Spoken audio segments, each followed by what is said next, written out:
What happens when two global superpowers lock horns in a trade war? Tariffs rise, tensions soar, but the ones who feel it most aren't in Washington or Beijing.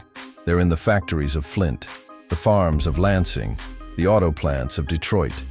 Michigan, a state built on industry, innovation, and hard work, is staring down a $3 billion loss and 45,000 jobs hanging in the balance. This isn't just a global headline, it's a local crisis. Today, we unpack the real cost of a geopolitical clash and why the Great Lakes state is caught in the middle. To understand where we are, we need to rewind.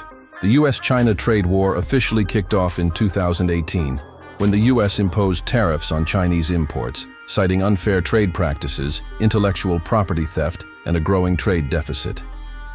China responded with tariffs of its own on American soybeans, cars, machinery, and more. This wasn't just a squabble. It was a full-scale economic standoff between the world's two largest economies. And while both sides claimed they were protecting domestic interests, the ripple effects hit everyday Americans hard. Let's zoom in on Michigan. Known globally for its auto industry, Michigan thrives on manufacturing, agriculture, and exports, especially to China. China is Michigan's third largest trading partner. In 2017, Michigan exported $3.6 billion in goods to China. Then came the tariffs.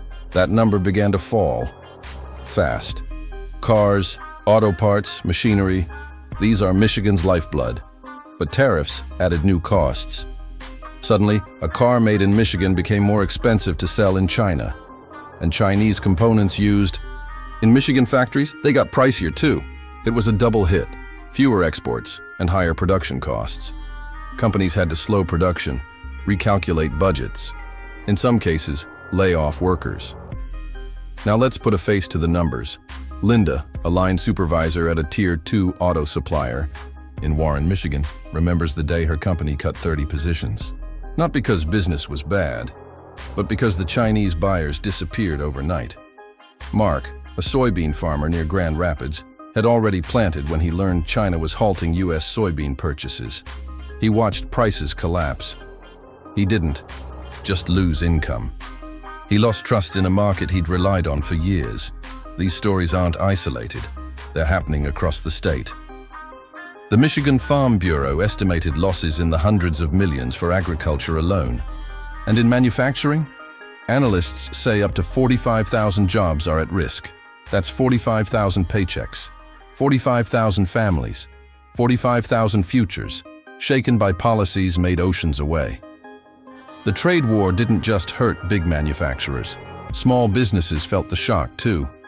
Local machine shops, tool and die makers, and parts distributors rely on Chinese imports for raw materials and precision parts. When tariffs hit, costs rose by 15, 20, even 30%. Some tried passing the costs on to customers, others couldn't. Margins shrank, orders dropped. In many cases, businesses shut their doors.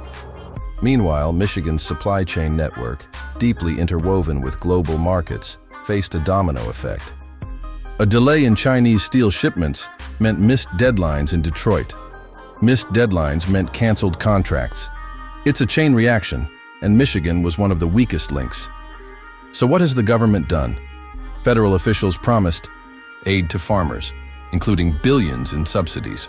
But many Michigan farmers say the aid doesn't cover the actual damage, and it's no substitute for a stable market.